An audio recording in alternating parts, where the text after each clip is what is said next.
नमस्कार मंडळी, तुमचे पुन्हा एकदा खूप खूप स्वागत आहे एका नवीन व्हिडिओमध्ये. तर तुम्ही आपला आजचा थंबनेल तर बघितलाच असेल. ना मैदा, ना अंड, ना ओव्हनचा वापर करता आपण एक पौष्टिक गोड पदार्थ तयार करणार आहोत. त्यामुळे व्हिडिओ कुठेही स्किप न करता शेवटपर्यंत नक्कीच बघा. तर सुरुवातीला आपल्याला अर्धा कप एवढं दही घ्यायचंय आणि दही हे आपल्याला रूम टेम्परेचरला असलं पाहिजे. तसेच हा पदार्थ पौष्टिक बनवण्यासाठी मी येथे साखरेचा उपयोग न करता गुळाचा वापर केलेला आहे. तर या ठिकाणी आपल्याला अर्धा कप एवढं गूळ घ्यायचंय किंवा गुळाची पावडर असेल तरी चालणार आहे. आणि अर्धा कप एवढं दूध घ्यायचंय. दूध सुद्धा आपल्याला रूम टेम्परेचरला असलेलंच घ्यायचं आहे. तसेच पाऊण कप एवढं आपल्याला तेल वापरायचं आहे. तुम्ही तेलाऐवजी तुपाचा सुद्धा वापर करू शकता, पण मी या ठिकाणी तेलाचा उपयोग केलेला आहे. रूम टेम्परेचरला सर्व साहित्य घेतल्यामुळे आपले जे साहित्य आहे ते एकमेकांमध्ये व्यवस्थित असे मिक्स होतात. तर सर्व साहित्य आपण विस्करच्या सहाय्याने व्यवस्थित असे एकत्रित एकजीव करून घेऊया. तर 1 ते 2 मिनिटं आपल्याला विस्करच्या सहाय्याने हे एकाच दिशेने व्यवस्थित असं फेटून घ्यायचं आहे. म्हणजे काय, गूळ सुद्धा विरघळेल आणि सर्व साहित्य जे आहे ते एकत्रित एकजीव होईल. तोपर्यंत तुम्ही सांगा, तुम्ही आपल्या चॅनलला सबस्क्राईब केलं की नाही. जर सबस्क्राईब केलं असेल तर ठीकच आहे, आणि जर सबस्क्राईब केलं नसेल तर पटकन सबस्क्राईब करा आणि तसेच बाजूला असलेल्या बेल आयकॉनवर प्रेस करायला विसरू नका. म्हणजेच असेच साधे, सोपे, खमंग आणि चविष्ट रेसिपी तुम्ही नेहमी बघू शकाल. 1 ते 2 मिनिटं छान असं मिक्स केल्यानंतर तुम्ही इथे बघू शकता आपलं सगळं मिश्रण एकदम छान असं मिक्स झालेलं आहे. या गोड पदार्थासाठी आपल्याला 2 पूर्वतयारी करून घ्यायची आहे. सगळ्यात पहिले आपल्याला गॅसवर पातेले ठेवायचे आहे. त्यामध्ये एक स्टँड घालायचं आहे आणि त्यामध्ये पाणी घालून घ्यायचं आहे. हा पदार्थ आपल्याला वाफवायचा आहे, त्यासाठी आपल्याला यामध्ये पाणी घालून घ्यायचं आहे. तसंच तुम्हाला या जर जारची लिंक पाहिजे असेल तर मी डिस्क्रिप्शन बॉक्समध्ये दिलेली आहे. टोप काळा पडू नये यासाठी मी लिंबाची फोड घातलेली आहे आणि त्यावर चाळण ठेवून घेतलेली आहे. सध्या गॅस आपल्याला चालू करायचा नाही, फक्त सर्व पूर्वतयारी करून घ्यायची आहे. त्यानंतर या ठिकाणी मी एकाच आकाराच्या 4 वाट्या घेतल्या आहेत आणि त्याला ऑइल स्प्रे करून चमच्याच्या साहाय्याने सगळीकडे व्यवस्थित लावून घेतलेला आहे. म्हणजे काय, आपण जो पदार्थ तयार करणार आहोत तो अजिबात आपल्या वाट्यांना चिटकणार नाही आणि अगदी अलगदपणे बाहेर निघेल. सर्व वाट्यांना व्यवस्थित असं तेल लावून झाले. आता आपल्याला ह्या वाट्या बाजूला ठेवून द्यायच्या आहेत आणि दुसरी तयारी करून घ्यायची आहे. आपण जो पदार्थ तयार करून घेणार आहोत त्यासाठी आपल्याला चॉकलेटचा वापर करायचा आहे. तर हे चॉकलेट आपल्याला संपूर्णपणे विरघळवून घ्यायचं आहे. तर त्यासाठी आपण त्यामध्ये थोडं बटर घालून घेतलेलं आहे आणि तसेच 2 ते 3 चमचे दूध घालून घेतलेले आहे. आता हे डार्क चॉकलेट आहे. आता हे सर्व आपल्याला यामध्ये वितळवून घ्यायचं आहे. बाउलच्या खाली उकळतं पाणी ठेवल्यामुळे आपलं जे चॉकलेट आहे ते यामध्ये व्यवस्थित असं वितळणार आहे. आता यामध्ये आपल्याला सतत चमचा ढवळत राहायचं आहे. म्हणजे काय, बटर, दूध आणि जे चॉकलेट आहे ते मस्तपैकी एकत्रित एकजीव होईल आणि छान असं मेल्टेड चॉकलेट तयार होईल. 2 ते 3 मिनिटांनंतर तुम्ही इथे बघू शकता आपण घेतलेलं जे डार्क चॉकलेट आहे ते आता वितळायला सुरुवात झालेली आहे.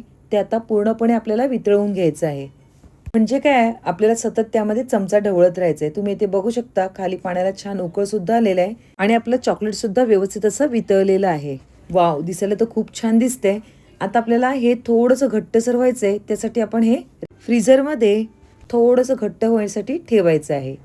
फक्त 5 मिनिटासाठी आपल्याला याला फ्रीझरमध्ये ठेवायचं आहे. आता आपल्याला पुढची तयारी करून घ्यायची आहे. आता आपल्या आधीच्या मिश्रणामध्ये आपल्याला 1 कप एवढं गव्हाचं पीठ घालून घ्यायचं आहे आणि 3 टेबलस्पून एवढी आपल्याला कोको पावडर यामध्ये घालून घ्यायची आहे. आपण यामध्ये 3 टेबलस्पून एवढी कोको पावडर घालून घेऊया.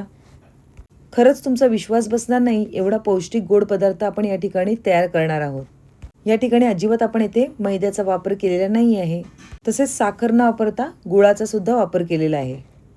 कोको पावडर घालून झाल्यानंतर या ठिकाणी आपल्याला 1 टीस्पून एवढी बेकिंग पावडर घालून घ्यायची आहे आणि 1/4 टीस्पून एवढं आपल्याला यामध्ये बेकिंग सोडा घालून घ्यायचा आहे. आता हे सर्व साहित्य आपल्याला विस्करच्या साहाय्याने पुन्हा एकदा छान असं मिक्स करून घ्यायचं आहे.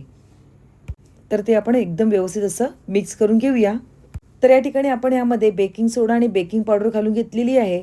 ही सर्व तयारी बघितल्यानंतर तुम्ही नक्कीच तर्क लावला असेल की आज आपण या ठिकाणी काय बनवणार आहोत ते. तर आज आपण या ठिकाणी एकदम पौष्टिक असा चॉकलेट कपकेक तयार करणार आहोत. आणि ते जे आपण चॉकलेट मेल्ट केलंय ते टाकल्यामुळे थोडक्यात चोकोलावा केक तयार होणार आहे.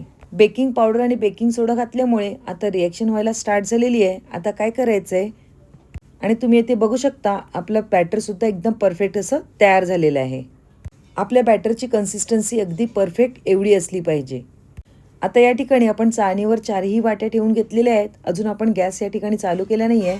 आता यामध्ये सर्व जे बॅटर तयार केलेले आहे ते आपण घालून घेणार आहोत. तर 4ही वाट्यांमध्ये आपल्याला जे हे बॅटर आहे ते भरून घ्यायचं आहे. सगळ्यात पहिले आपल्याला सर्व वाट्या अर्ध्यापेक्षा थोड्या कमी भरून घ्यायच्या आहेत. जवळपास एका वाटीमध्ये दीड पळी एवढं आपल्याला बॅटर भरून घ्यायचं आहे. तर सुरुवातीला चारही वाट्यांमध्ये मी दीड पळ्या बॅटर भरून घेतलेलं आहे. आता आपण फ्रीजमध्ये मेल्ट करून ठेवलेले जे डार्क चॉकलेट आहे ते यामध्ये सगळ्यांमध्ये थोडं थोडं घालून घ्यायचं आहे. तर आपण हे चारही वाट्यांमध्ये थोडं थोडं करून डार्क चॉकलेट भरून घ्यायचं आहे. आता हे चॉकलेट चारही वाट्यांमध्ये घातल्यानंतर आपल्याला वरून पुन्हा आपण जे शिल्लक राहिलेलं बॅटर आहे ते घालून घ्यायचं आहे. तर आपण सगळ्या वाट्यांमध्ये हे बॅटर भरून घेऊया.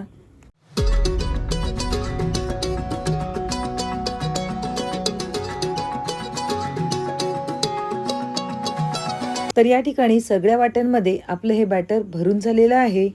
आता याला आपल्याला 15 ते 20 मिनिटं छान अशी वाफ द्यायची आहे. म्हणजेच काय, आपलं जे बॅटर आहे ते एकदम छान शिजलं पाहिजे.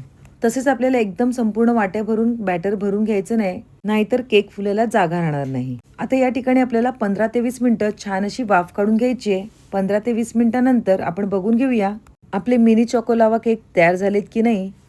सुरीचं एक टोक घातल्यानंतर येथे बघितलं तर सुरी एकदम स्वच्छ निघाली आहे. दुसऱ्या पण केकमध्ये बघून घेऊया. खरं तर केक झालाय, पण अजून एक 5 मिनिटं आपण छान अशी वाफ देऊया. म्हणजे काय, आपल्या मनात शंका राहणार नाही आणि केक सुद्धा छान शिजले जातील. आता पुन्हा आपण चेक करूया आपले केक शिजले की नाही. त्या ठिकाणी सुरी एकदम छान निघालेली आहे, म्हणजे क्लीन निघालेली आहे. परफेक्ट 20 मिनिटं येथे आपल्याला केक शिजण्यासाठी लागलेली आहेत. आता गॅस बंद करायचा आहे आणि केक थंड झाल्यानंतरच आपल्याला यातून काढायचे आहेत. टोपामध्ये लिंबाची फोड घातल्यामुळे टोप आपला काळा पडला नाही आहे. वाव, आपले चोको लावा केक एकदम छान असे फुललेले आहेत आणि छान खुलले सुद्धा आहेत. आता या ठिकाणी पहिले मी एक केक काढून दाखवते. पहिले आपण सुरीच्या साहाय्याने सगळ्या ज्या कडा आहेत त्या लूज करून घेऊया. तर या ठिकाणी आपल्या सर्व कडा लूज करून झालेल्या आहेत. आता अलगदच आपल्याला हा केक काढून घ्यायचा आहे. तर केक आपण काढून घेऊया. अगदी सहज आणि अलगद आपला केक निघाला गेला आहे आणि त्याचा स्पॉन्ज सुद्धा खूप छान तयार झाला आहे. तसेच या ठिकाणी आपण बाकीचे सुद्धा 3 केक काढून घेऊया. बाकीचे केक काढताना मी अजिबात सुरीचा सुद्धा वापर केला नाहीये आणि आपले जे केक आहेत ते एकदम सहज असे निघाले गेले आहेत. आणि तुम्ही याचा स्पॉन्ज सुद्धा बघू शकता, एकदम छान असा जाळीदार तयार झालेला आहे. सर्व वाट्यांना तेल लावल्यामुळे आपले जे केक आहेत ते अगदी अलगद असे बाहेर आलेले आहेत. तसेच तुम्ही येथे बघू शकता आपल्या वाट्या सुद्धा एकदम क्लीन अशा निघाल्या आहेत. यातील एक कप केक मी तुम्हाला कापून दाखवते.